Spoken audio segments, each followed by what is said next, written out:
குடியுரிமை திருத்த சட்டங்களுக்கு ஆதரவாக வாக்களித்த எடப்பாடி பழனிசாமி சிறுபான்மையினரோடு கூட்டணி வைத்து அவர்களை ஏமாற்றும் வேலையை செய்து வருவதாக மனிதநேய மக்கள் கட்சி தலைவர் ஜவாஹிருல்லா விமர்சித்துள்ளார்.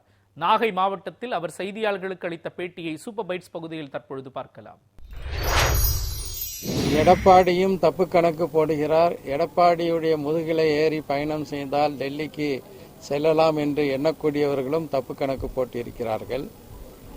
எடப்பாடி அவர்கள் தலைமையில் அதிமுக அரசு இருந்த அந்த நிலையிலே தான் முஸ்லிம்களுடைய குடியுரிமையை, அதே போல இலங்கையிலிருந்து வரக்கூடிய தமிழர்களுடைய குடியுரிமையை பறிக்கக்கூடிய ஒரு சட்டம் நாடாளுமன்றத்தில் ஏற்றப்பட்டது. அந்த சட்டம் ராஜ்யசபாவில் நிறைவேற்றப்பட வேண்டும். ராஜ்யசபாவில் அப்போது அதிமுகவுக்கு 11 சட்டமன்ற உறுப்பினர்கள் இருந்தார்கள். அந்த 11 சட்டமன்ற உறுப்பினர்களும் இந்த சிஏஏ என்று சொல்லக்கூடிய குடியுரிமை திருத்த சட்டத்துக்கு எதிராக வாக்களித்திருந்தால் அந்த சட்டம் தோற்று போயிருக்கும்.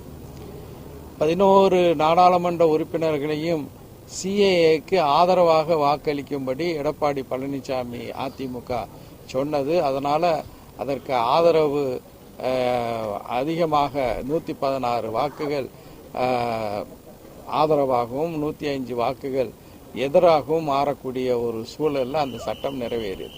எனவே சிறுபான்மை மக்களை ஏமாற்றுவதற்காக வார்த்தைகளை சொல்றாரு. எடப்பாடி பழனிசாமி எப்போதுமே அவருடைய வார்த்தைகளில் உண்மையானவராக இருந்ததில்லை.